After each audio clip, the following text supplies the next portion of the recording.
eh, inicio, lo primero que quiero decir es que me la pasé muy bien leyendo este trabajo de Erika, no solo por la cercanía que tenemos de temas, sino por todo lo que implica ver la materialización de un trabajo como este. Mire, seguramente pues todos ya le echaron un ojo a ambos libros y ya se dieron cuenta de que tiene que ver con algo que en el mundo académico institucional se nombra como filosofía del lenguaje, pero ninguna de ambas publicaciones está sometida a los márgenes y a los límites que institucionalmente se han decidido sobre esta disciplina, ¿no? Esto, por supuesto, es un trabajo que Erika y yo compartimos y que en buena medida le debemos a Ana María aquí presente, que desde hace muchos años pues han trabajado en este asunto, ¿no? Les quiero contar a modo de anécdota que cuando yo estudié la licenciatura, Erika era la única profesora en el colegio que daba filosofía del lenguaje no analítica.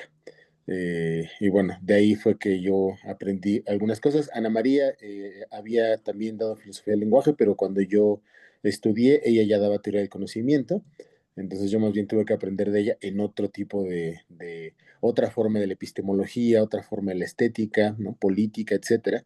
Pero la filosofía del lenguaje no analítica la aprendí con Erika. Entonces, en esa medida, ver este libro me parece que como eso, como la realización de un trabajo de muchos años que finalmente se ha materializado y evidentemente me llena de alegría, de júbilo y de orgullo, ¿no? Por todo lo que implica, ¿no? En estos años de trabajo. Entonces, bueno, como les decía, bueno, solo para terminar con este anecdotario, valdría la pena mencionar que en la actualidad en el colegio se ofertan un número equitativo de grupos de filosofía del lenguaje analítica y no analítica, lo cual es un logro bastante importante y quienes damos esos grupos somos Erika, Natalia, que también pertenece a este seminario, y yo, ¿no? Entonces, eso de verdad es un logro institucional bastante importante, ¿no? Que ya no se descuide, que ya no solo se oferten grupos de filosofía del lenguaje analítica, sino que ya tomen en cuenta estas otras tradiciones. En fin, como les había dicho, preparé un texto que está todavía en calidad de borrador, así que ustedes disculparán si no está perfectamente acabado, pero creo que contiene, en términos generales, aquello que eh, eh, da cuenta de las operaciones que tienen lugar en el libro. Entonces, comienzo a leerlo.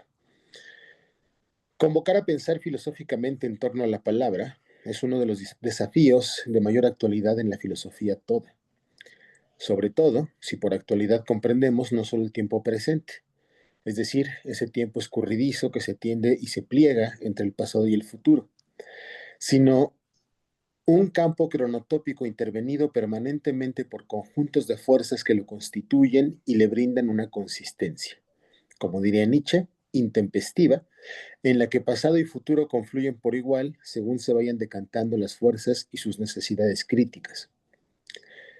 Toda actualidad, en ese sentido, tendría algo de un zeitgemäße, es decir, de inactualidad o intempestividad, dependiendo de cómo se le considere, o mejor, de cómo se le intervenga críticamente. La reflexión sobre la palabra, es sabido, no es algo nuevo en el campo de las humanidades, incluida la filosofía. De hecho, desde hace poco más de un siglo, en el ámbito de la filosofía institucional se inauguró el rubro Filosofía del Lenguaje, a partir del célebre texto Über Sinn und Bedeutung, escrito por Gottlob Frege. A partir de ahí, y de las discusiones entabladas por Russell y Wittgenstein, entre otros, la filosofía del lenguaje fue concebida dentro de parámetros matemáticos, lógicos y cientificistas, cuya finalidad estuvo colocada en la búsqueda y la consecución de la verdad. En este sentido, el lenguaje, a través de un rapto institucional, como le ha llamado Ana María en otros lugares, que del mundo anglosajón se extendió hacia prácticamente todo el mundo occidental, fue muy pronto encasillado en el orden de la lógica, la semántica y la verdad como adecuación. De modo que la gran mayoría de los y las filósofos del lenguaje circunscribieron sus reflexiones al interior de estos órdenes, intentando a toda costa encontrar maneras en las que fuera posible purificar, entre comillas, las ambigüedades en el lenguaje para que mediante su uso se pudiera decir efectivamente la verdad. Esta forma de considerar el lenguaje corre paralela a otras corrientes en humanidades, como ciertas formas de la lingüística y la antropología, en las que el lenguaje es concebido sobre todo como un medio o instrumento que traza un vínculo, acertado o no, entre aquello que se piensa y aquello que se considera como real al interior, no, perdón, como real. Al interior de ellas se ha buscado con frecuencia determinar el origen del lenguaje, sus funciones, su organicidad, sus mecanismos endógenos y exógenos que le permiten la función comunicativa al interior de lo humano. Este espectro de reflexiones, diríase instrumentales en torno al lenguaje, es el que mayor influencia ha tenido en el resto de las humanidades y ha servido en buena medida de campo trascendental para la filosofía analítica del lenguaje, cuyos intereses comunicativos y veritativos están supuestos en todas sus problematizaciones. Frente a dichas tradiciones mayores, por decirlo en lenguaje del esoguatariano, el libro Filosofía de la Palabra, ensayos sobre Vico, Humboldt y la crítica de los discursos de Erika Lindig emerge como un acontecimiento intempestivo en el sentido arriba señalado. Es decir, irrumpe o interviene en la actualidad de la filosofía institucional del lenguaje, así como en la mayoría, otra vez en sentido deleuziano, de la mayoría de las humanidades que reflexionan sobre el lenguaje, introduciendo flujos intempestivos para trastocar lo que en estos ámbitos se comprende como lenguaje en sus espectros analíticos e instrumentales. Pero aquí hay que hacer una anotación. El libro se llama Filosofía de la Palabra y no Filosofía del Lenguaje. Y aunque la palabra es una forma del lenguaje, vale la pena preguntar, ¿a qué obedece este deliberado desplazamiento del lenguaje a la palabra en el título? En primera instancia, se trata de una iteración apropiativa, pues la autora remite la acuñación del término a Ana María Martínez de la Escalera en un libro de 2001 titulado Algo propio, algo distinto de sí, ensayo sobre Dante, Gracián y la astucia del lenguaje. A primera vista, y a modo de hipótesis, esta tachadura o sobreescritura remite a un gesto de resistencia e insubordinación por parte de ambas autoras, quienes durante años han pensado filosóficamente el lenguaje e institucionalmente han tenido que solventar numerosas dificultades para que su trabajo sea reconocido y concebido al interior de eso que se autodenominó como filosofía del lenguaje al interior de la academia analítica. En este sentido, la sustitución del lenguaje por la palabra aparece como un gesto de rebasamiento y ampliación de sentido, pues aunque las autoras sepan muy bien que el lenguaje es más amplio que la palabra, su concepción de la palabra es más amplia que la concepción del lenguaje en la mayoría de las filosofías y de las humanidades. Así lo describe Erika Lindig. Y esta es una cita.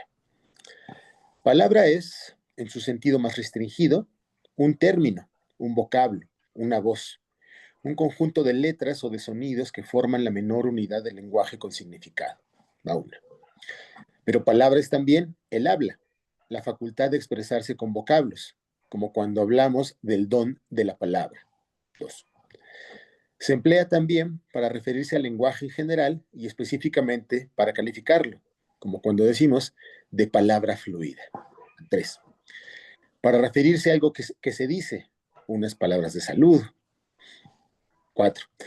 Es, además, lo dicho o escrito por alguien, como cuando decimos en palabras de Vico.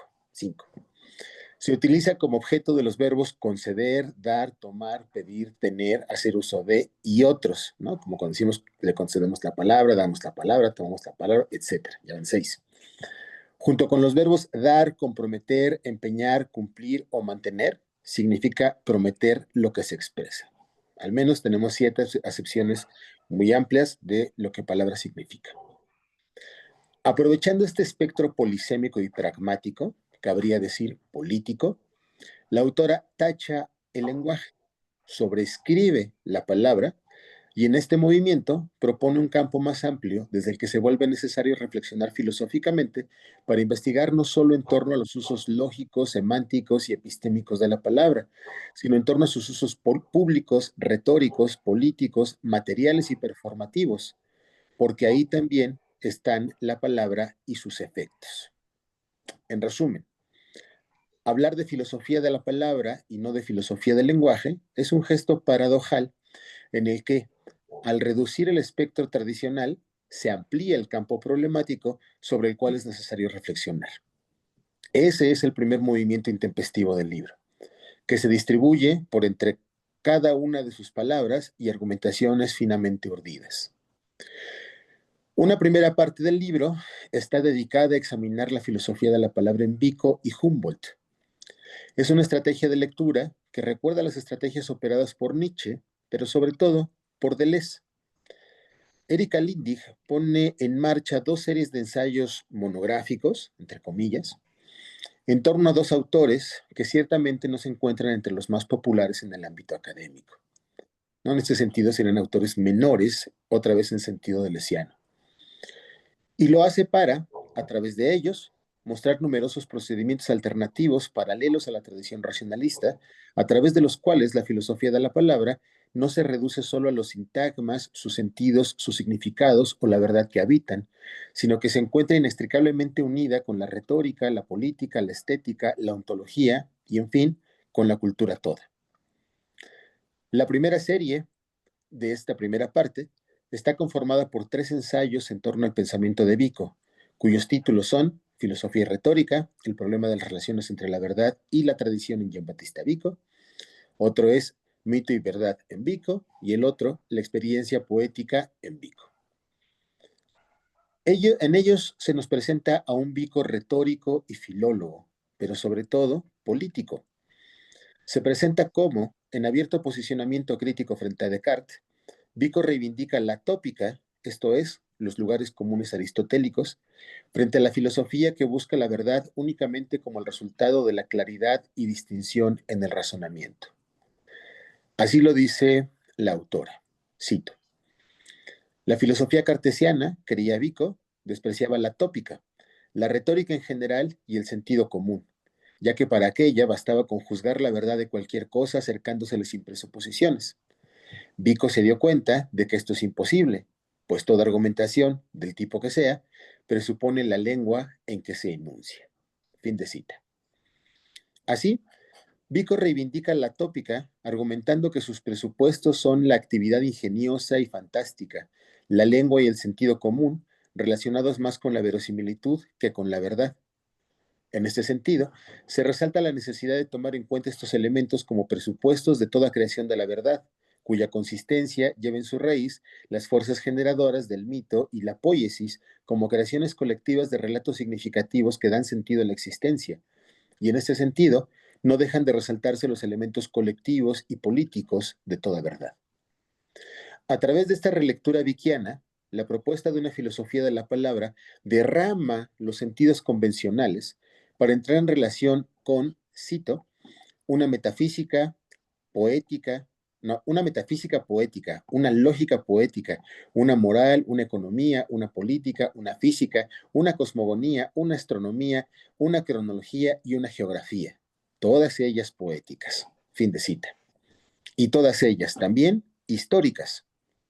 A través de Vico, Lindig ofrece una contralectura vía la palabra del conocimiento y la verdad, y así afirma que, cito, fueron entonces el ingenio, la fantasía y la memoria, y no la razón, las facultades del alma gracias a las cuales el hombre conoció el mundo, y con ello lo creó. Esto es muy importante, ¿no? No solamente se trata de conocimiento, sino de creación, ¿no? Y creación de ese conocimiento. La segunda serie de esta primera parte del libro está dedicada a Humboldt. Los ensayos que la conforman llevan por título El lenguaje y el mundo, la lectura gadameriana de la filosofía del lenguaje en Humboldt y Génesis del lenguaje en Humboldt.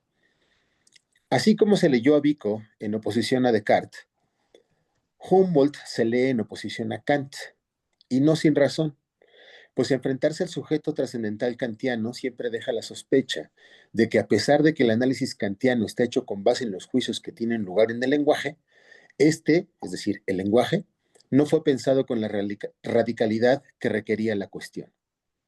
En este sentido, la lectura que aquí se hace de Humboldt reúne, por una parte, la confrontación con Kant, por otra, el rescate humboldtiano de la tradición romántica, en específico Hamann y Herder, y finalmente, la recepción crítica de Humboldt en la hermenéutica filosófica del siglo XX.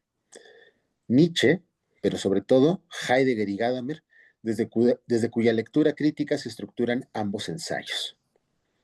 ¿Acaso el planteamiento humboldtiano más prolífico que constituye esta serie es aquel que afirma que el lenguaje, esta es una cita, el lenguaje en general puede concebirse como experiencia del mundo y las diversas lenguas como cosmovisiones singulares? Fin de cita. En efecto, para Humboldt, el lenguaje conforma la experiencia. En palabras del autor, el hombre vive con los objetos de la manera en que el lenguaje se los presenta. Esto es una cita a la que se le da muchas vueltas a lo largo del texto. Una proposición como esta, después del despliegue de la hermenéutica en el siglo XX, nos podría parecer hasta cierto punto obvia. El mérito de estos ensayos consiste en rastrear su procedencia en Humboldt, así como en el énfasis crítico de su lectura. La estrategia crítica de Liebknecht descubre que, pese a que los planteamientos humboldtianos descansan sobre diferentes elementos confrontados y en ocasiones francamente aporéticos, como las dimensiones trascendental y empírica del lenguaje por un lado y por otro las nociones de génesis y estructura, esto no constituye un impedimento para pensar el lenguaje, sino por el contrario, constituye una fuente problemática bastante prolífica a través de la cual se puede llegar a afirmar, por una parte, que la pertenencia a una tradición lingüística, si bien es condición en la construcción de una, si bien es condicionante en la construcción de una cosmovisión, no es del todo determinante y siempre es posible romper con esta tradición o círculo lingüístico entrando a otro círculo mediante el traslado o la integración de la propia lengua a una extranjera. Aquí hay una idea que me hace falta desarrollar, porque en los ensayos, en este segundo ensayo sobre Humboldt, se plantea de diversas formas que una buena manera de romper con este círculo lingüístico creado por la tradición, ¿no?, en la que habitan los hablantes, se puede romper mediante digamos, el ingreso a otro círculo de otra tradición, en otra lengua, y yo pensaba mucho en el concepto de extranjería que proponen Deleuze y Guattari, ¿no? Que no se trata necesariamente de una lengua a otra, ¿no? Digamos del español al alemán o al inglés o al griego, sino que toda lengua tiene sus propias estrategias para crear extranjerías dentro de ellas, ¿no? Entonces me parece que esta idea eh, puede... me pareció prolífica, pues, ¿no? Para pensar esta forma de la extranjería pensada por Humboldt. Bueno, continúo. Por otra parte, también se puede encontrar en Humboldt que el sujeto no es nunca un sujeto autofundado, sino que este es el resultado de la fuerza histórica, social y política de la propia lengua, que a la vez es extraña o extranjera. Esto fue una cita. Es decir, vuelvo a citar, que la lengua misma lleva en sí la posibilidad de las nuevas formas del decir, de las nuevas problematizaciones, pero esta es una posibilidad limitada. Esto es una cosa importante que acontece en todas las lecturas que hace Erika en el libro, pese a que siempre trata de extraer las posibilidades críticas que nos ofrecen, ella misma hace una lectura crítica y siempre señala los límites de los textos, y eso es muy importante. Esto debería anotarlo porque no lo tengo escrito. Bueno, la segunda parte del libro, y aquí encontramos otra intervención intempestiva, acaso la más radical, está dedicada a lo que la autora denomina teoría crítica de los discursos, que, siendo parte de la filosofía de la palabra, centra sus intereses en las exclusiones y violencias cometidas contra los cuerpos feminizados, racializados y o mercantilizados, asumiendo los discursos, cita, a la manera Foucaultiana, como palabra efectivamente pronunciada o escrita, como juegos de acción y reacción, pregunta y respuesta, dominación y retracción, y también de lucha. Fin de cita. Es decir, se trata de una crítica que vía la palabra se hunde en sus efectos históricos y materiales para mostrar cómo los efectos performativos de la palabra han creado figuraciones antropocéntricas, androcéntricas, etnocéntricas o bien falogocéntricas, que siempre son susceptibles de ser resistidas, combatidas y subvertidas mediante la creación de nuevos sentidos y prácticas discursivas de resistencia que acontecen igualmente en la palabra, en sus usos, en sus políticas y en sus figuraciones retóricas capaces no solo de ampliar la experiencia, sino de subvertirla a través de sus prácticas mismas. Esta segunda parte está compuesta por 2 ensayos y un epílogo. Los ensayos son Figuras de la exclusión, herramientas teóricas para su crítica, y El hombre y sus otros, figuraciones antropocéntricas. El epílogo, escrito por Ana María Martínez de la Escalera, se titula Retórica y crítica.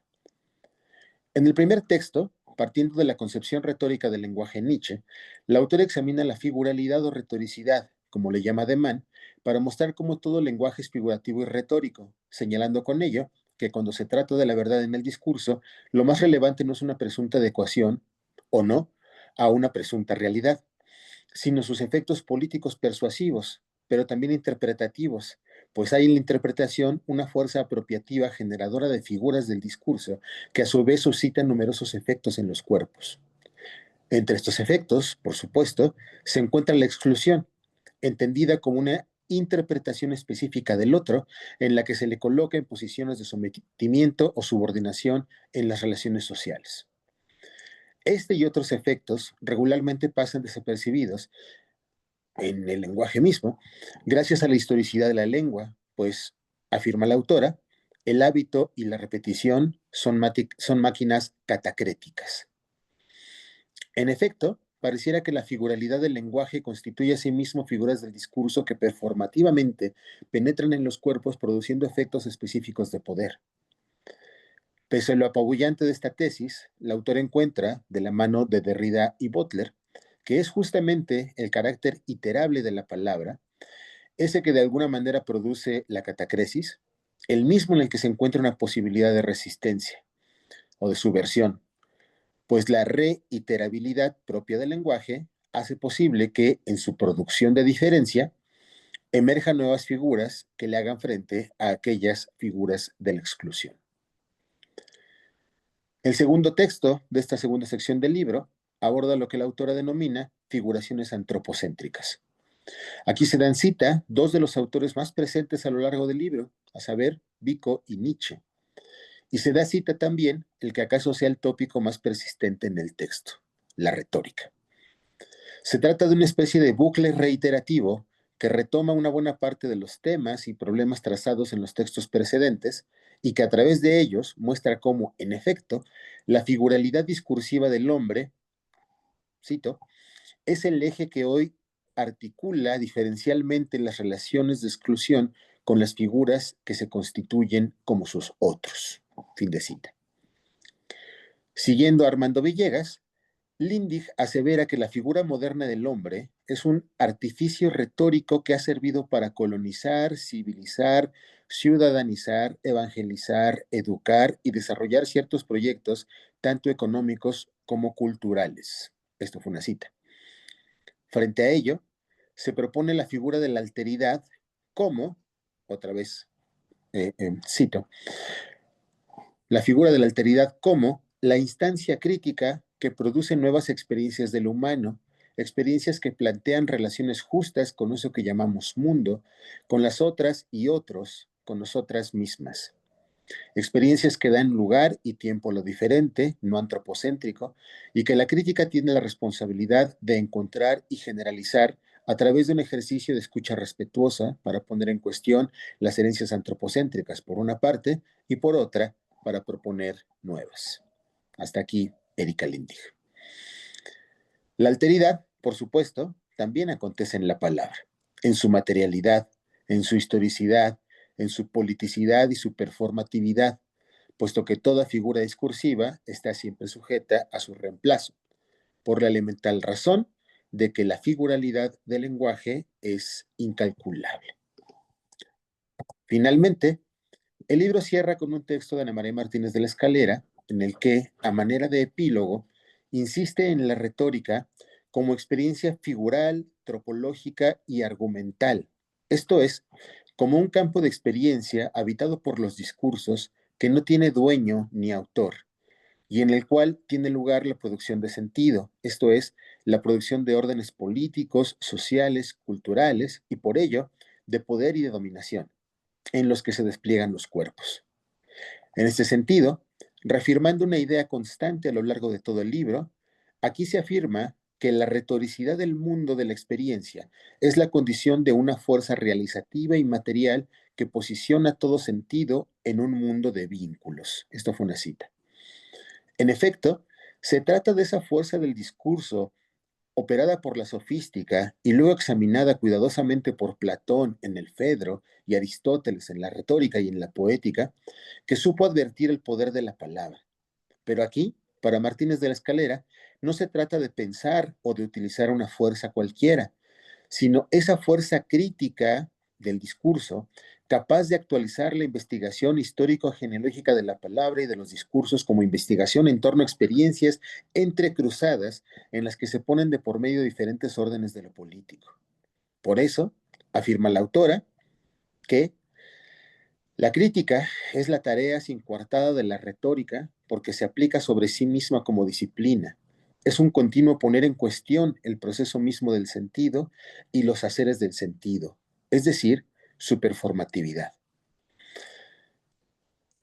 Hasta aquí llega el texto que he escrito, que insisto, creo que necesita todavía tejer un poquito más fino algunas argumentaciones, rematarlo, evidentemente, pero me gustaría concluir mi participación diciendo que efectivamente yo percibo en este texto una intempestividad que opera en diferentes sentidos y que es una intempestividad que no solamente se inserta en el campo de la filosofía del lenguaje, como plantea al inicio del texto, sino que se inserta en el campo de las humanidades en general y de lo que podemos comprender como crítica a los discursos, ¿no? Digamos, justamente a través de todo este eh, rastreo en otros autores y todo el trabajo que se ha realizado en el seminario. Esa es una cosa que me faltó explicar, ¿no? Toda esta segunda parte del libro es una parte que Erika asume como heredera del trabajo que se ha realizado en el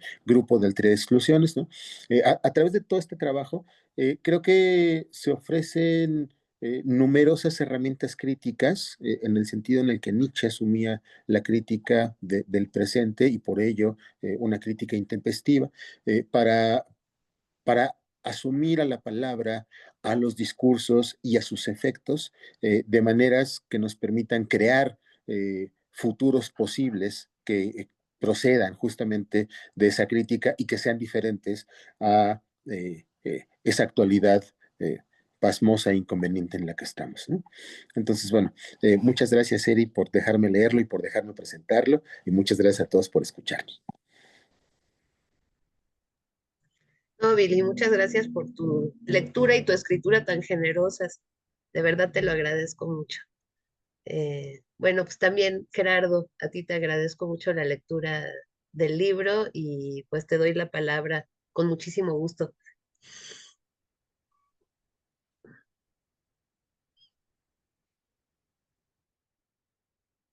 No te escuchas, Gerardo, estás silenciado.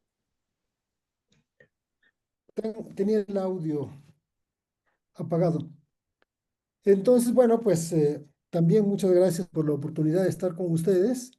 Siempre recibo las notificaciones de las reuniones de los viernes, pero realmente, pues no puedo ir.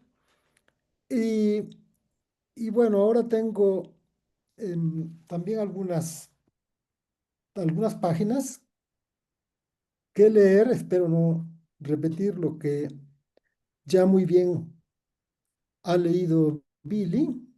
Yo me voy a detener en algunos aspectos de este libro, la filosofía de la palabra, ensayo sobre Vico, Humboldt y la crítica de los discursos, que Es el número 42, el último número de Bitácora de Retórica, que se publica esta Bitácora de Retórica aquí en el Instituto de Investigaciones Filológicas. Y bueno, lo que empiezo diciendo es que la publicación de Filosofía de la Palabra marca un hito en los estudios de retórica en México. No sé más allá, pero por lo menos en México a mí así me parece, debido a que ofrece una orientación, si no novedosa, sí muy poco transitada, pues vincula la retórica como una forma de ejercicio del poder político con la filosofía más reciente, integrada al pensamiento crítico y a las luchas contra las exclusiones y las violencias.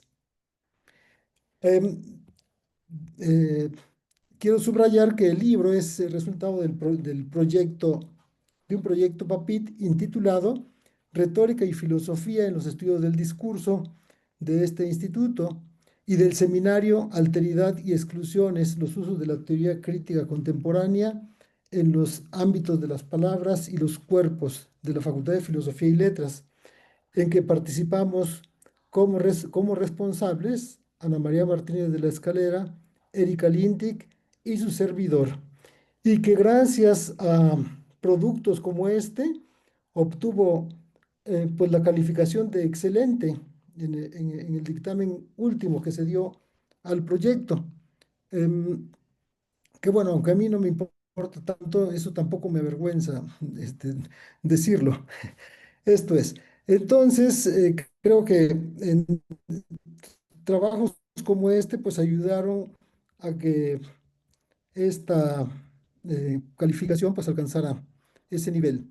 Bien, ahora, se preveía que la vinculación de dos proyectos de la UNAM que provienen de orientaciones históricamente problemáticas, como son la retórica y la filosofía, podría producir resultados novedosos en los estudios del discurso.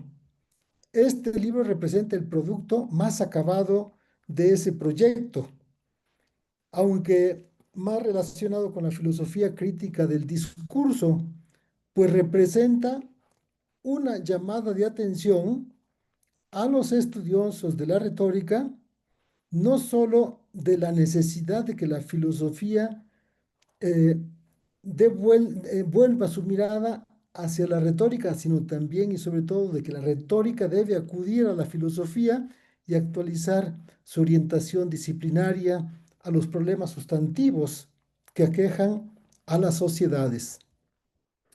En la relación entre retórica y filosofía se ha resaltado tradicionalmente la confrontación entre ambas y la falta de entendimiento mutuo, o como un rechazo de la retórica por parte de la filosofía, por la falta de un compromiso de aquella con la verdad.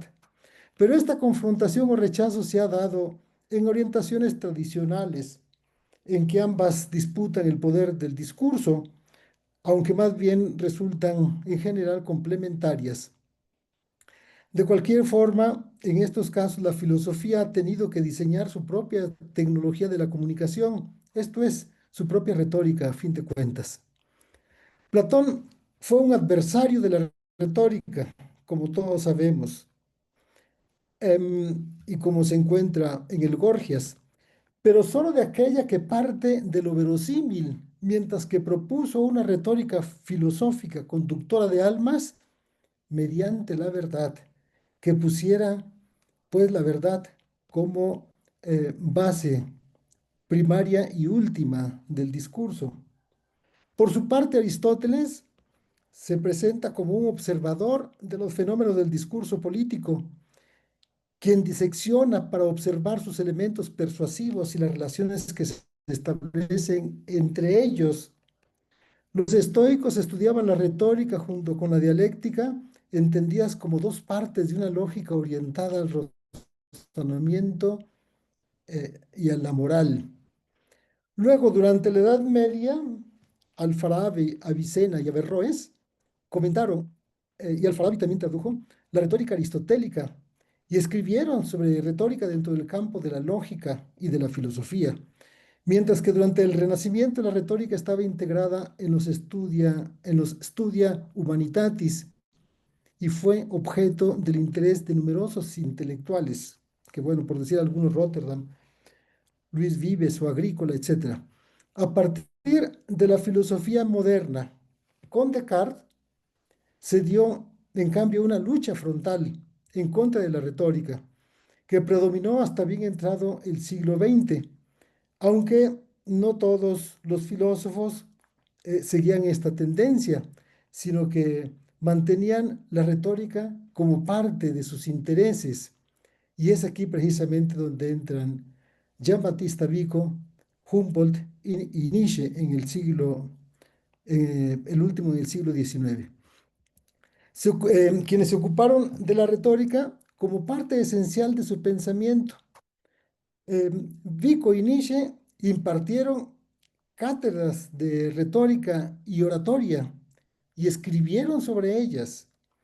Este último diría que el lenguaje es retórico, tanto en su forma como en su contenido, puesto que no transmitimos episteme, sino doxa, y nuestro lenguaje es figurativo, son figuras.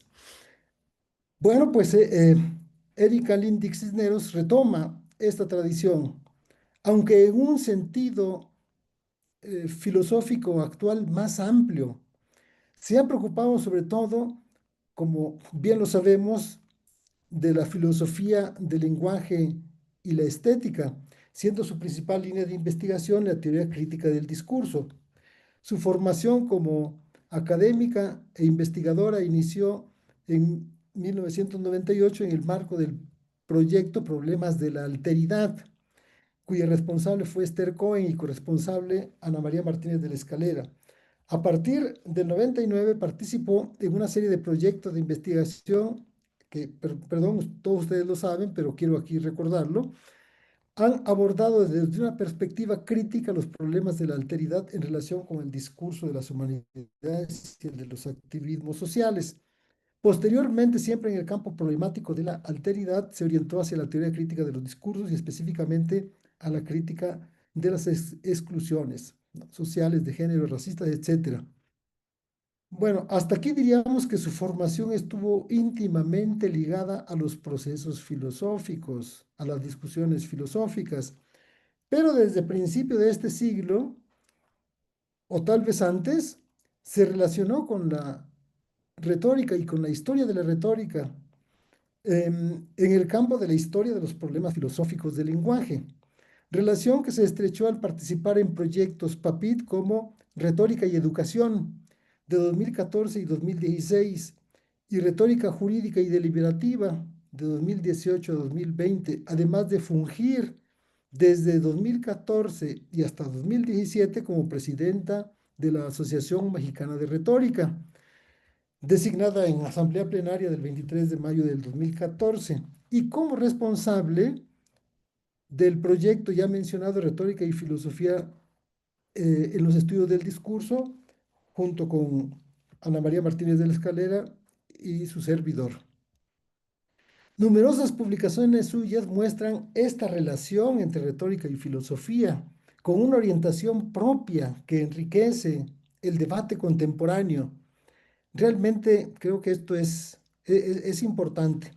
Aunque el abordaje de la retórica y la filosofía se vincula a los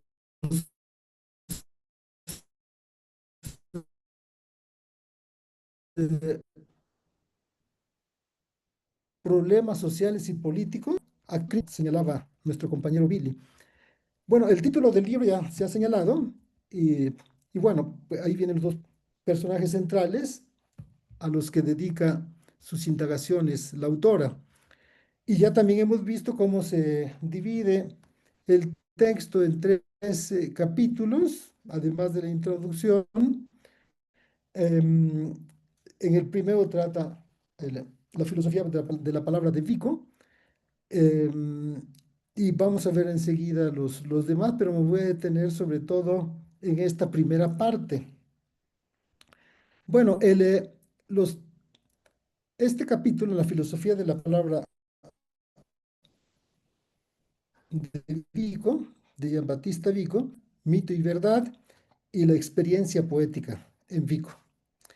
Em, Nuestra autora señala que su propuesta de una filosofía de la palabra parte de la lectura de los textos pertenecientes a una tradición excluida que tomó, citando objeto de examen y preocupación, las relaciones problemáticas entre la autoridad del texto para decir la verdad y la verdad del mundo. En este caso, ya se ha dicho, entendiendo el mundo como algo que estaba siempre sujeto a interpretación, enfrentándose así a la tesis instrumental. Esta tradición excluida y crítica se encuentra representada por los textos en este libro de Giambattista Vico, que, como ya he dicho, se estudian en la primera parte eh, de Humboldt en la segunda. Esta tradición problematizó, esta tradición crítica problematizó, entre comillas, los supuestos metafísicos, autoritarios y excluyentes del pensamiento filosófico hegemónico de su tiempo, cierran comillas, entre los que la autora menciona el supuesto moderno del sujeto como fundamento de toda experiencia posible y por lo tanto como anterior a ella, como origen del sentido y de la expresión.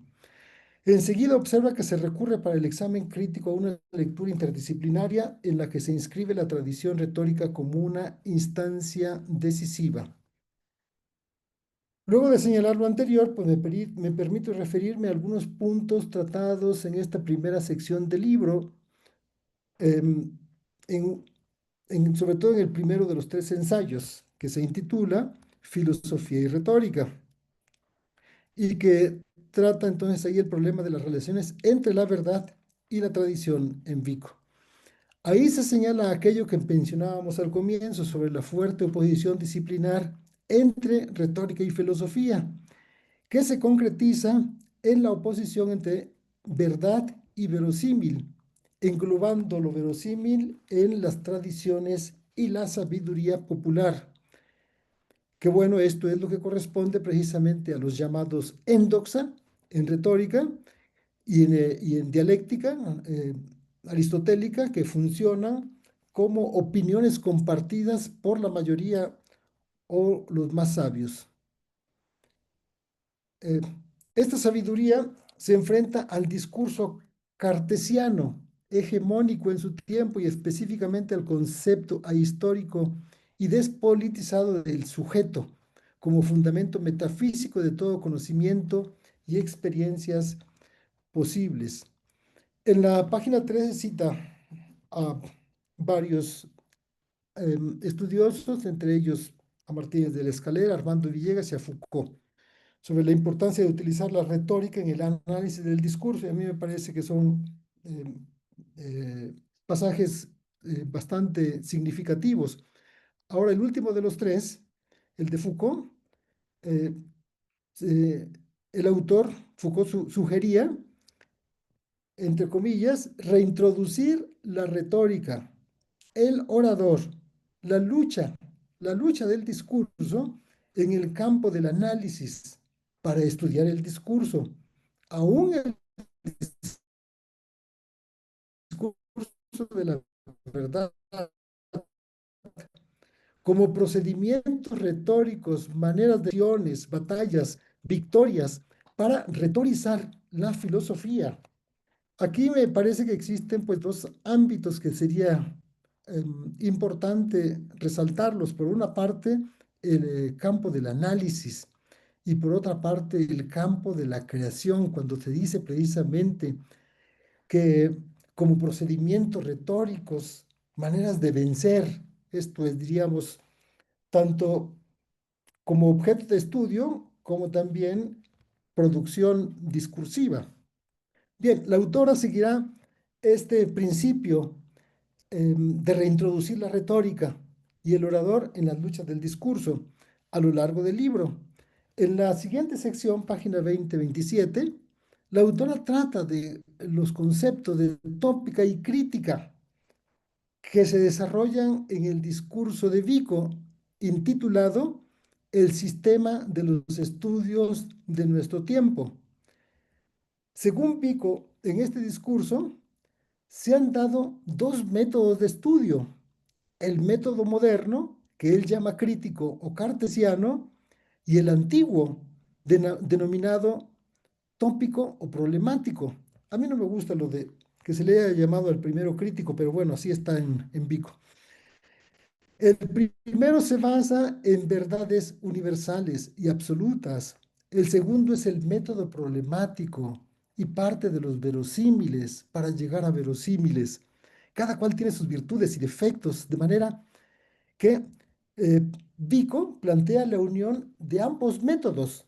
Esto a mí me llama muchísimo la atención. Establece, señala estos dos que recoge muy bien la autora del libro, estos dos métodos.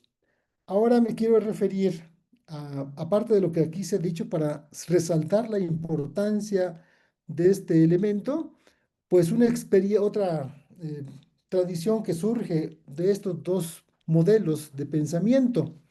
Y en este caso me refiero en particular a Theodor Fiebig, quien en su Tópica y Jurisprudencia, publicado en 1953, estudió ambos métodos, pero no los mantuvo unidos como pretendía Vico, sino que prefirió el método problemático al crítico.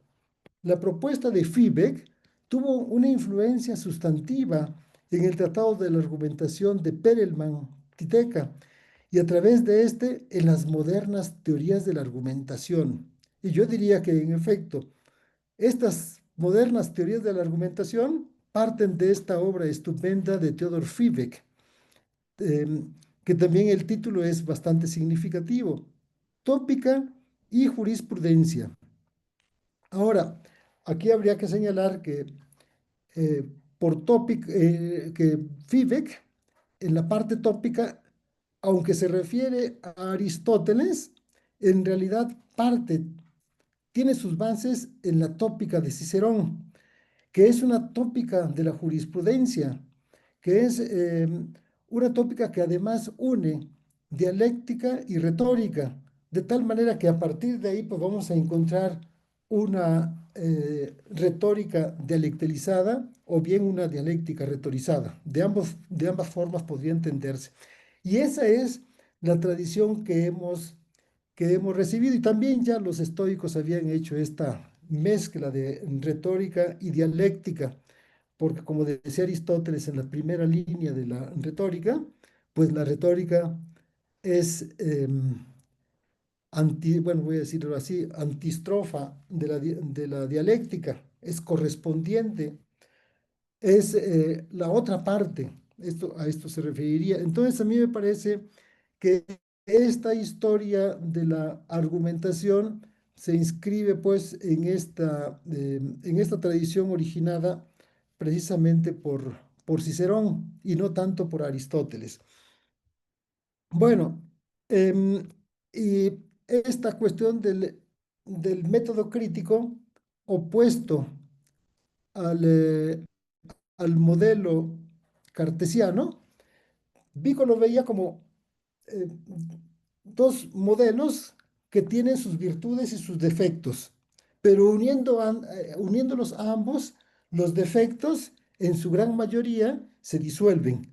Entonces, esta observación o esta vinculación que hace Vico me parece pues interesante, aunque yo creo que es en este caso más importante el aspecto tópico o problemático, porque se parte de problemas. Bien, ahora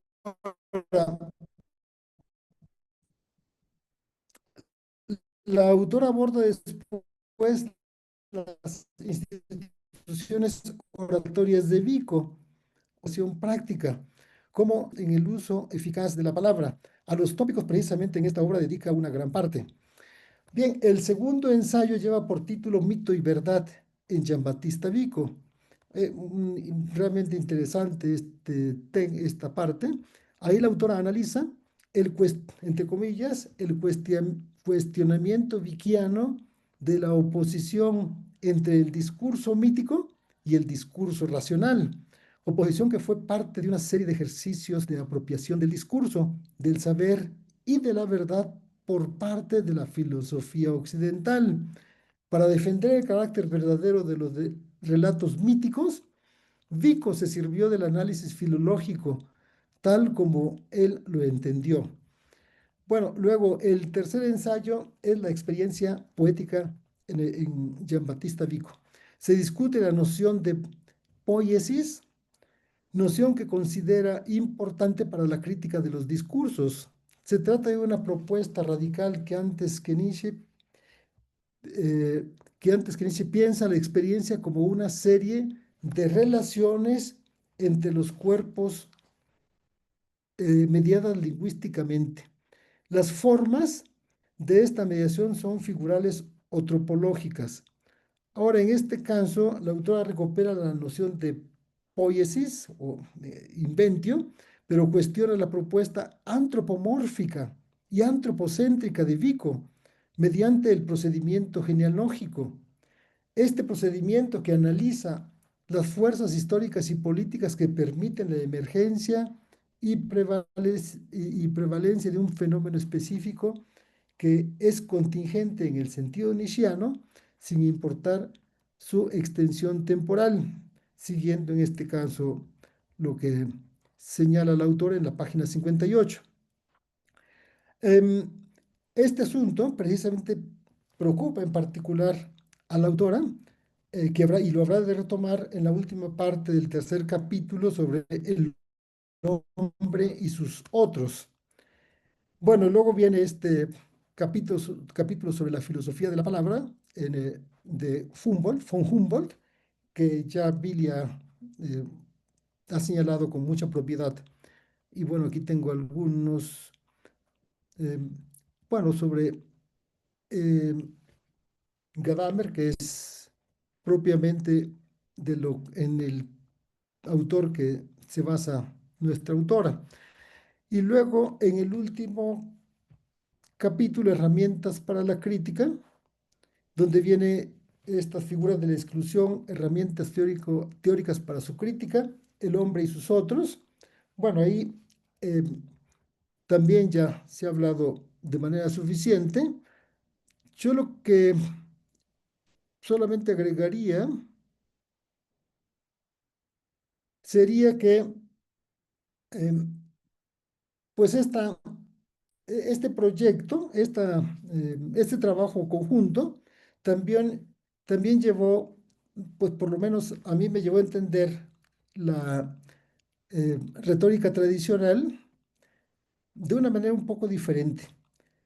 Que, en primer lugar, entender las técnicas discursivas de imposición de las figuras de la exclusión, que estas técnicas discursivas tienen eficacia solo cuando van acompañadas del poder.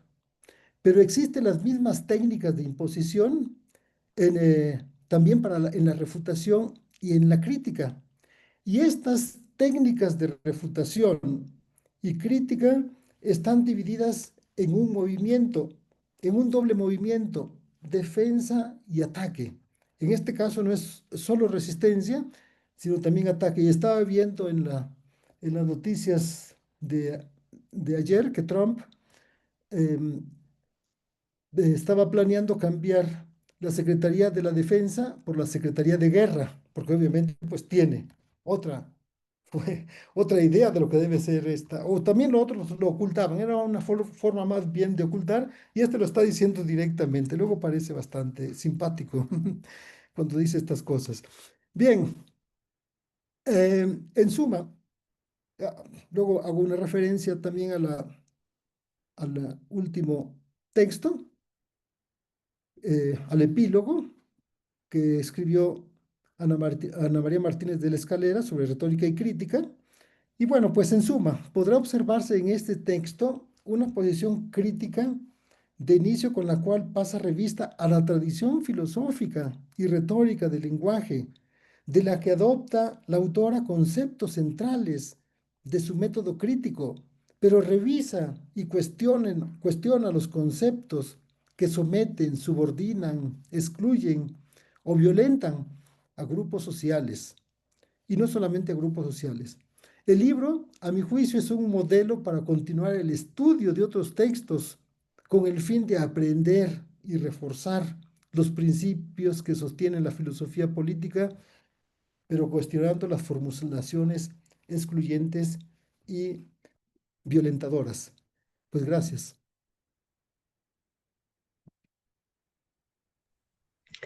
No, pues muchas gracias a ti, Gerardo. Ciertamente hay que reconocer la importancia de la herencia retórica y de los estudios retóricos. Y nada, me dan ganas de seguir trabajando, la verdad, con estas lecturas. Como tenemos bien poquito, de verdad les agradezco muchísimo sus lecturas, ¿eh? Tenemos bien poquito tiempo y sí quiero presentar también el libro que compiló Billy López. También escribí un texto breve, es más breve que el tuyo, Billy, y tengo la deuda de terminarlo, ya verás en qué parte. Pero también me gustaría hacer una reseña, ¿no? De este libro y de otros, ahorita les digo cuáles. Entonces voy a leer, es un pequeño texto y discutimos si te parece bien, Ana María, porque tú también vas a comentar el libro de Billy, o no sé si tú quieras empezar.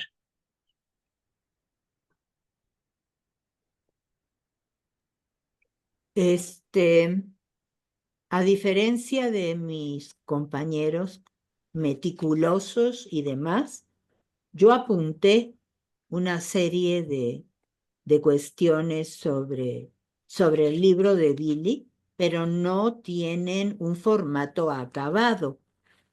Las puedo leer como me fueron surgiendo en la lectura del texto, y si quieres, o empiezas tú, y si tenemos tiempo, antes de que corramos a la Ah, facultad, leo rápidamente, o me quedo nada más en una cuestión muy general que tiene que ver con la virtud del libro de Billy, Filosofía del Lenguaje, entre otras, por supuesto, de no pretender ser una historia de la filosofía del lenguaje. Sin duda es un acercamiento. Yo me atrevería a decir, quizá les parece exagerado, desde el dolor, porque desde que uno entra a esa facultad como estudiante, ah, parece que uno no puede trabajar sobre el lenguaje más que siguiendo cierta normativa cuyo origen es analítico. Si hablo del dolor, es porque el planteamiento era que ninguno de los autores que uno estaba trabajando, incluido a los rétores de la antigüedad, de la Edad Media, etcétera, etcétera, son filósofos y que eso no tiene que ver con la filosofía. Entonces, el dolor es haber aguantado que se nos diga esto no es filosofía, ¿sí? Y al mismo tiempo seguir una y otra vez insistiendo que si estamos hablando de la disciplina filosófica, que debe ser plural, que debe ser diferencial, es importante incluir la cuestión del lenguaje bajo el término que queramos, ¿no? Porque, por ejemplo, Erika mostró en su título Filosofía de la Palabra, en los comentarios de Gerardo se habló desde el nombre que le dimos al proyecto conjunto Teoría del Discurso, ¿sí? ujú. Hasta maneras contemporáneas de abordar la cuestión del lenguaje, donde la palabra lenguaje no está tan presente, pero sí formas de interrogar la manera como los grupos, los saberes, interactúan también con cuestiones claramente lingüísticas. Entonces, me parece que desde este dolor que yo comparto, o tal vez estoy exagerando con mis dos compañeros, tanto con Billy como con Erika, creo que el libro de Billy implica el no haber tenido la osadía y el acto de exclusión de pretender que es una y que hay una sola historia de la filosofía del lenguaje, sino que es múltiple, que implica una traducción permanente entre grupos, entre idiomas, entre maneras de plantearse problemas contemporáneos, y que en ese sentido el texto de Billy queda abierto. Tiene otra virtud, es un texto para la docencia, no solo de filosofía del lenguaje, sino de lo que yo espero que el mismo Billy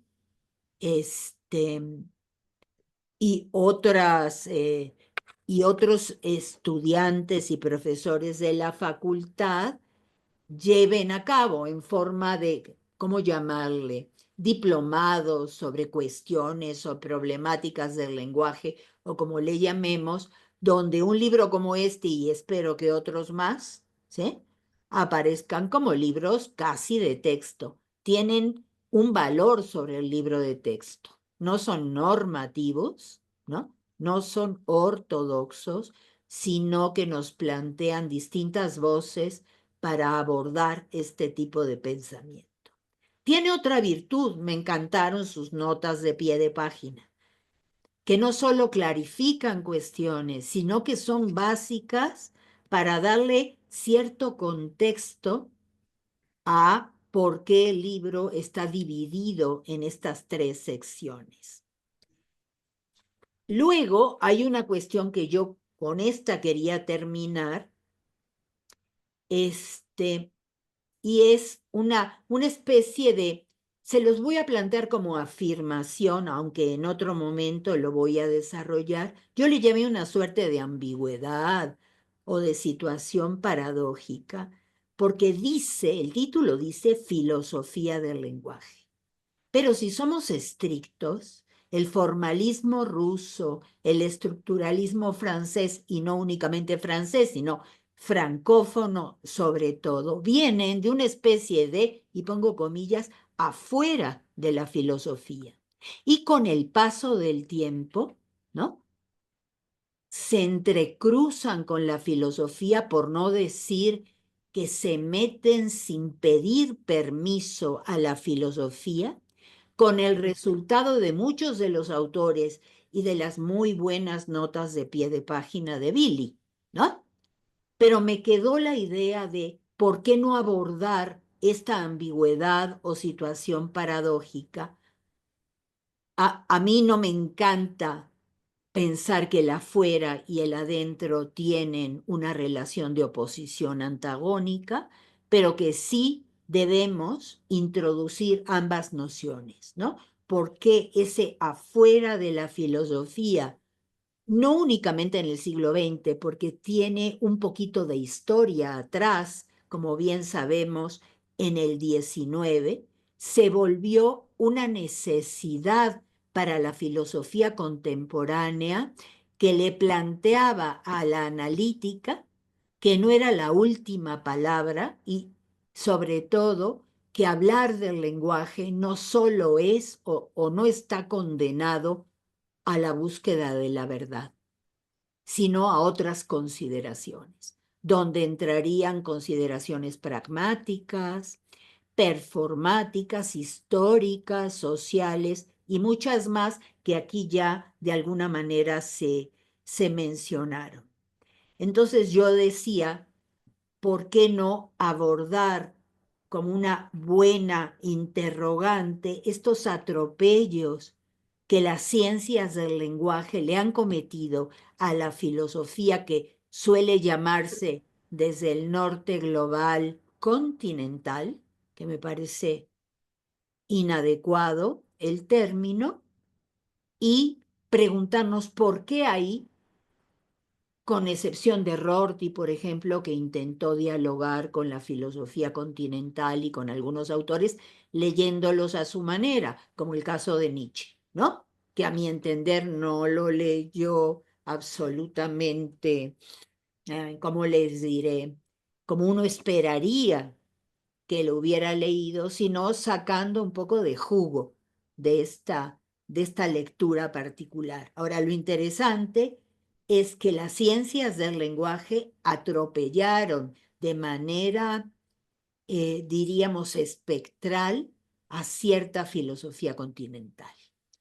Y lo hicieron de una manera como si los filósofos que entraron en discusión y en diálogo con ellos no hubieran tenido otra salida, como sucedió también en el siglo XX con el caso de Freud, por ejemplo, ¿sí? O si prefieren ustedes, la cuestión de el inconsciente, que también atropellaron a la filosofía y la hicieron derivar hacia otros aspectos, otros propósitos, es decir, resignificar sus caminos, sus problemáticas, etc. Entonces, esta interrogante me encanta porque el libro se llama Filosofía del Lenguaje, se reconocen intercambios, lecturas y demás, pero lo curioso es haber escogido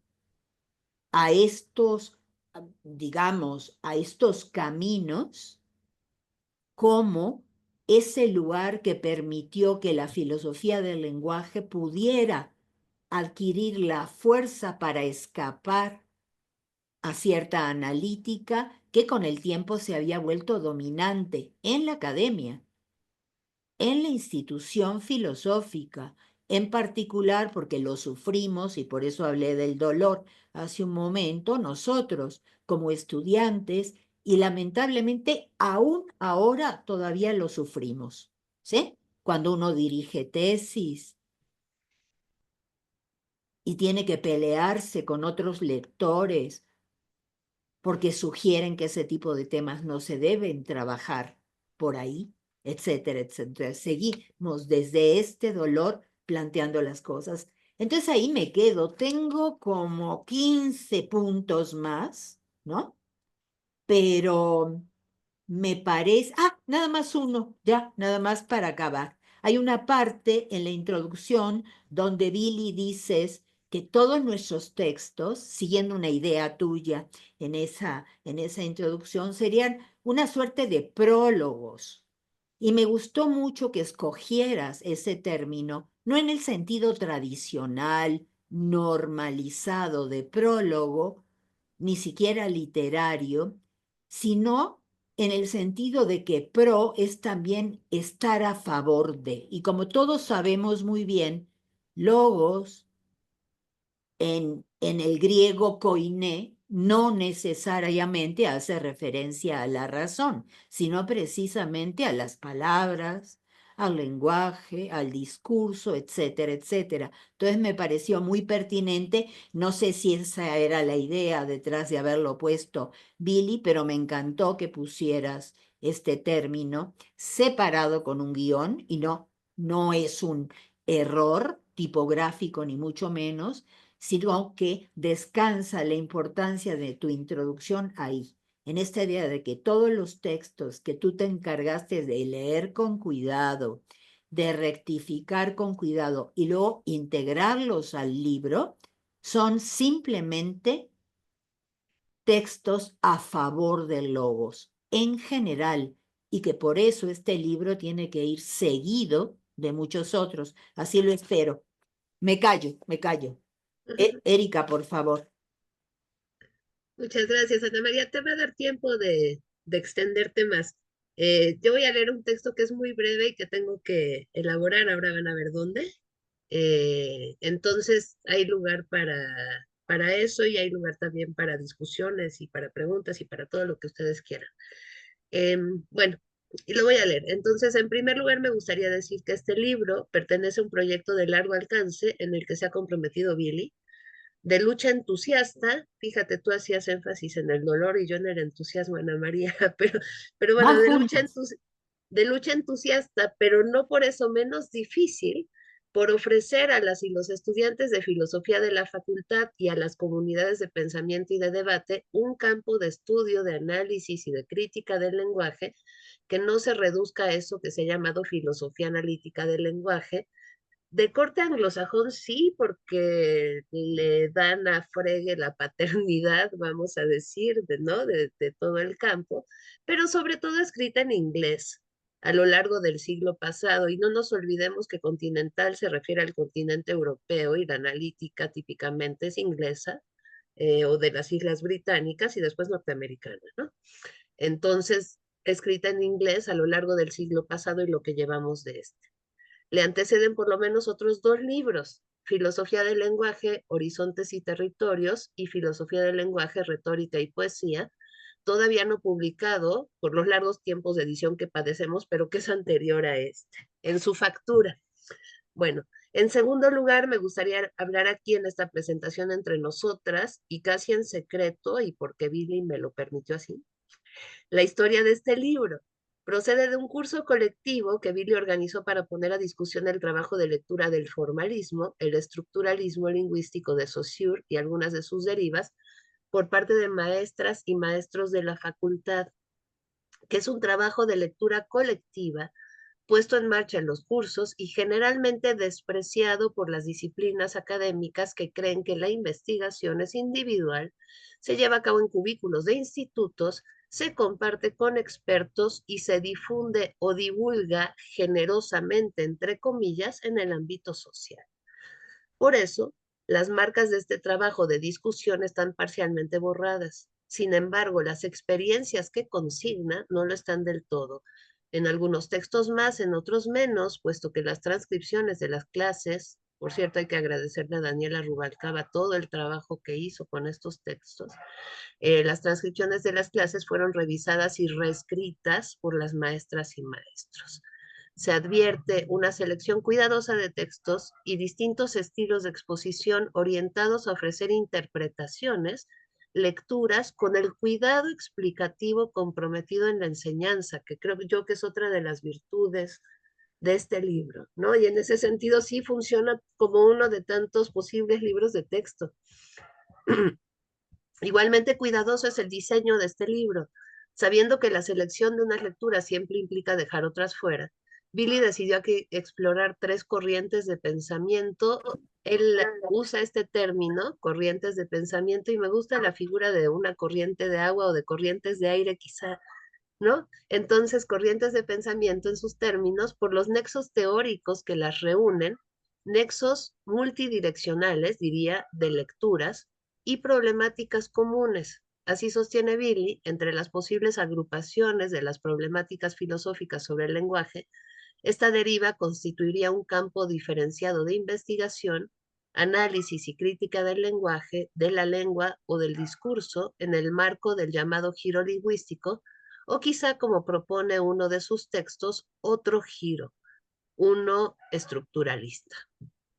Es importante que el libro no pretende ser exhaustivo. Ofrece, eso sí, dice Billy, un mapa suficiente para configurar este campo. Imagino este mapa como un mapa abierto, sin división política definitiva y sin límites establecidos.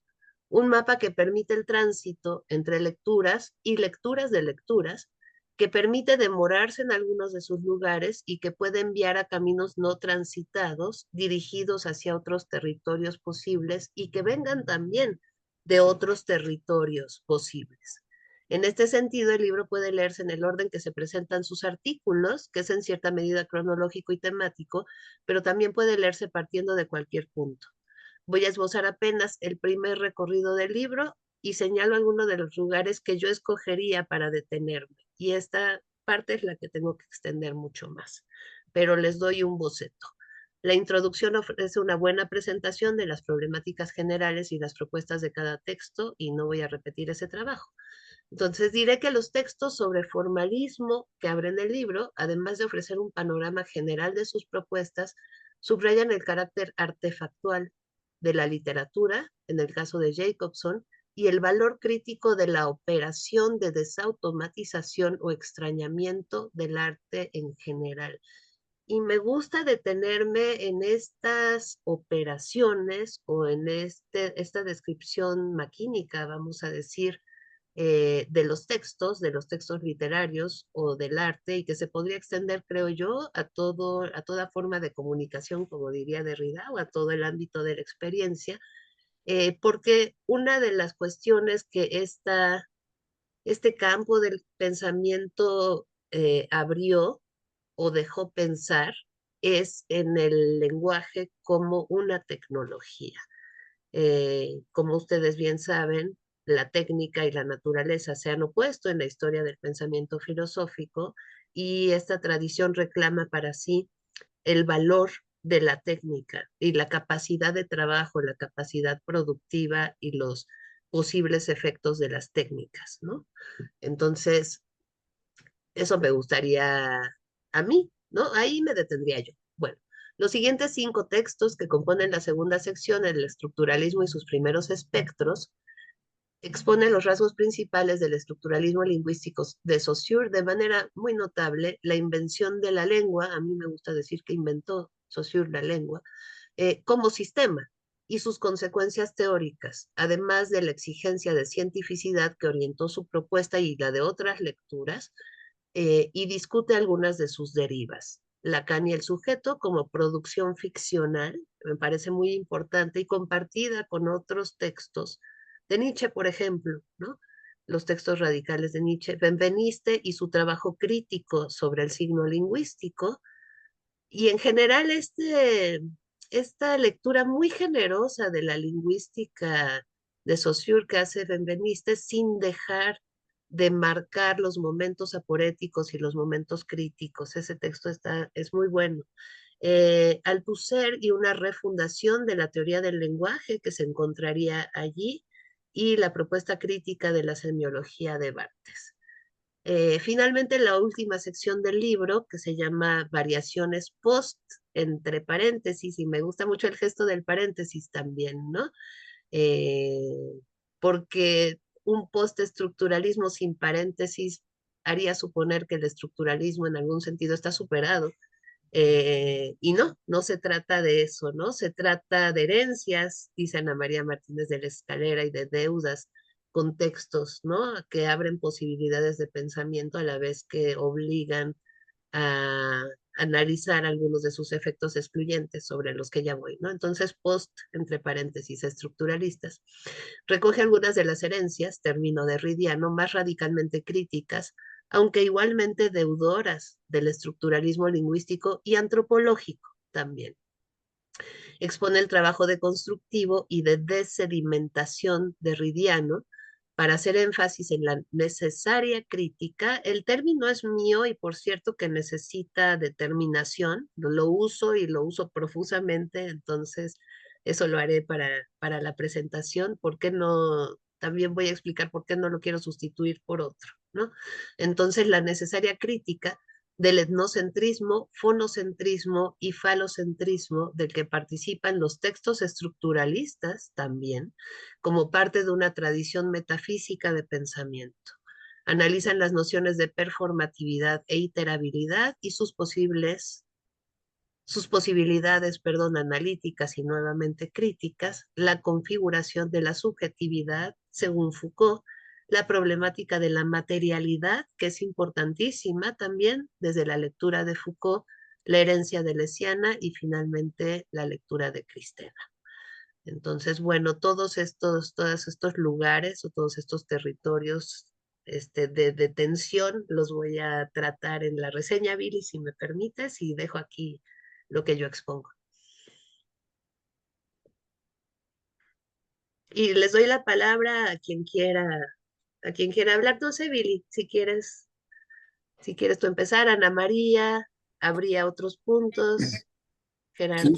yo quisiera decir una cosa, aprovechando que está aquí Gerardo, y tú lo mencionabas, Erika, es que hace un par de días, Gerardo, me mandaste un correo preguntando por tu texto de retórica, de parresía y retórica, y la cosa es lo que decía Erika hace un rato, ¿no? Ese es un libro que se llama Filosofía del Lenguaje, Retórica y Poesía, que está aprobado para su publicación desde hace como 3 años, y que queríamos editar con una editorial española en coedición con la facultad, porque nos garantizaba una mayor circulación, no solo en Europa, sino también en Sudamérica.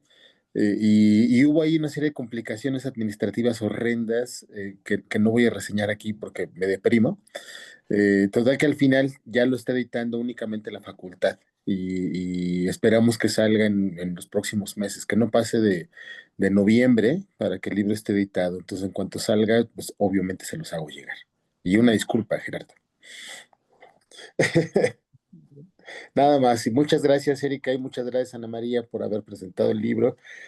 No estaría más de acuerdo, no puedo estar más de acuerdo con todo lo que han dicho. Muchas gracias por su generosidad. Yo tendría una sugerencia, Billy, muy rápida. No estoy diciendo que este, que este capítulo donde tú haces referencia a Deleuze sea el más importante, pero estás planteando una lectura deleuziana y sobre Deleuze que me parece interesante y que valdría la pena que tú mismo o que aquí en estas sesiones del seminario separáramos del resto del libro para leerlo, ir punto a punto leyendo lo que planteas, porque es muy interesante la manera como estás reinterpretando a Deleuze, ¿no? Y creo que le permite, creo que fuiste tú mismo el que lo dijo hace un momento respecto a la actualidad, que yo le agregaría a lo que tú comentaste, que actualidad se refiere a reactivar las fuerzas de un texto. En este caso, no solo de un texto, sino de varios, porque estás metiéndote a hacer lecturas muy finas, de verdad metiéndote, lanzándote a los textos, buscando aquello a lo que te puedes agarrar y sacarlo del libro para generalizarlo como algo que debe ser discutido como filosofía del lenguaje. Y eso sí me parece muy importante, ¿no? Es reactivar las fuerzas críticas, así le podríamos llamar, de este autor, que sin duda está siendo releído, pero no toda relectura tiene la bravura de no repetir de manera cansina los grandes conceptos deleuzianos, sino que lo abordas desde otros lugares. Otra vez regreso a la cuestión del afuera y el adentro, porque fue leyendo ese texto que vi inmediatamente que esta relación entre el afuera y el adentro en cuestiones de lenguaje y en cuestiones de textos filosóficos que sería importante tratar, porque tu lectura o tu interpretación o tu hermenéutica o como tú le llames a los ejercicios que planteas, tienen esa fuerza, no digamos inaudita, ¿no? Pero sí esa fuerza de obligarte a releer autores que últimamente simplemente se repiten, con el riesgo de que las nociones propuestas más críticas pierden su capacidad crítica, es decir, su agudeza, su ingeniosidad, su ingenio barroco retórico, ¿no? Que me parece que es una fuerza impecable en Deleuze, como tú bien señalas. Entonces, mi sugerencia sería, si no te importaría en una sesión del seminario, que nos detuviéramos en ese texto sobre Deleuze, por favor, al que no hemos tratado demasiado entre nosotros, pero yo creo que vale la pena una dedicación, digamos, minuciosa a lo que estás planteando y desde dónde lo estás planteando. Desde ese afuera que a la vez a la filosofía le es absolutamente imprescindible. Y lo digo esto porque últimamente la filosofía ya no aparece en ningún lado, ¿no es cierto? Se lo meten primero al CONACYT y es únicamente una H.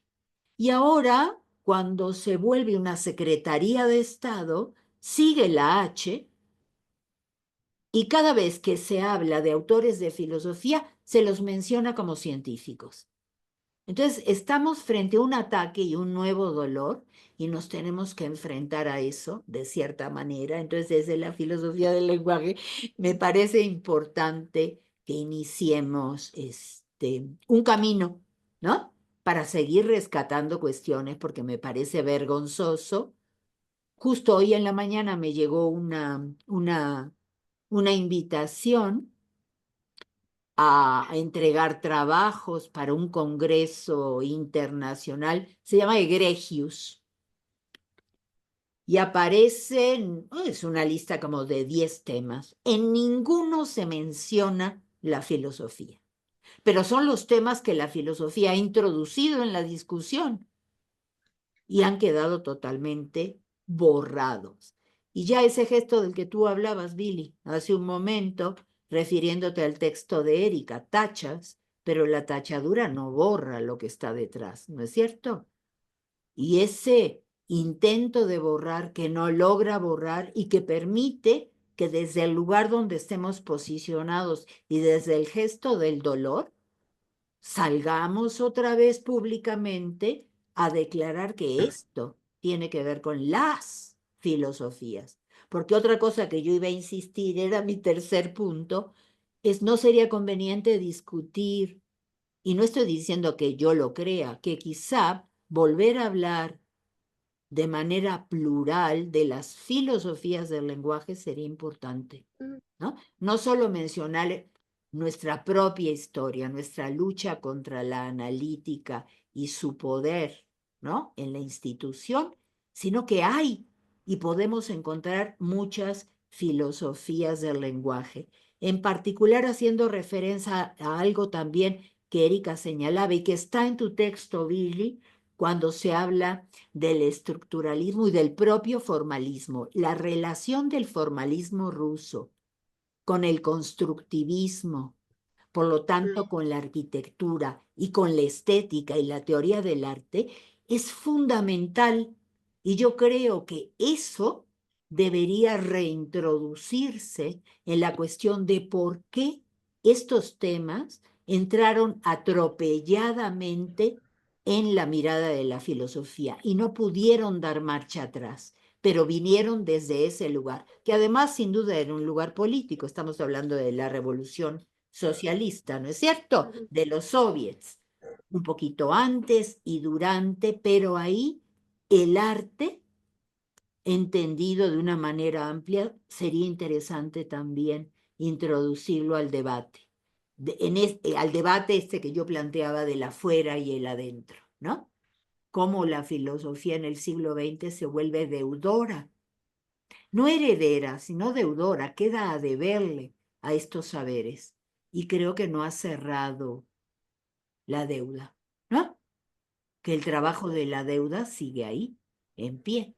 Y ya me callo porque al rato voy a tener que salir corriendo, entonces es grosero dejar la palabra así colgando. Gracias a los libros de ambos, de verdad, porque son libros donde vuelves a aprender nuevas maneras de interrogar, ¿no? Porque uno cree, bueno, son autores que conozco, he trabajado mucho desde la carrera y después ya siendo profesores y profesoras, pero no es cierto, ¿verdad? Hay libros que tienen esa enorme virtud, que es una actitud, ¿no? Que es un gesto también de despertarte el interés por autores que pensabas que ya habías leído suficientemente y nunca es suficiente, ¿no? Entonces, gracias a ambos.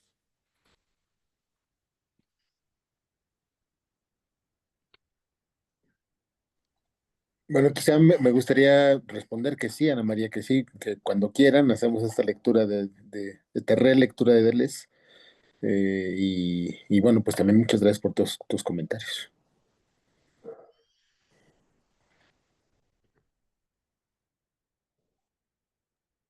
Pues yo creo que si ya una vez que hemos hecho las presentaciones, a lo mejor ya podríamos cerrar la sesión, ¿no? Para que tengamos tiempo yo también tengo que ir por mi bebé a la escuela, entonces, en Nos fin. vendría súper bien, sí. Ujú. La verdad que nos debíamos este día, pero cuando se cruzó, bueno, en tu caso el bebé es a fuerza que tienes que ir por él y siempre, pero en el caso de la facultad no lo esperábamos. Y como siempre pasa en la facultad, nos avisan de último momento y ya no pudimos hacer ningún cambio y hubiera sido realmente una falta de respeto con ustedes que habían planteado ya sus textos, volver a cambiar el día. Entonces sí podemos cerrar y luego les mandamos correíto a ver dónde metemos la cuestión de Deleuze, porque de verdad me parece importante, Billy, Ujú. ese texto tuyo. Aparte del libro, por supuesto. Sí, sí, perfecto.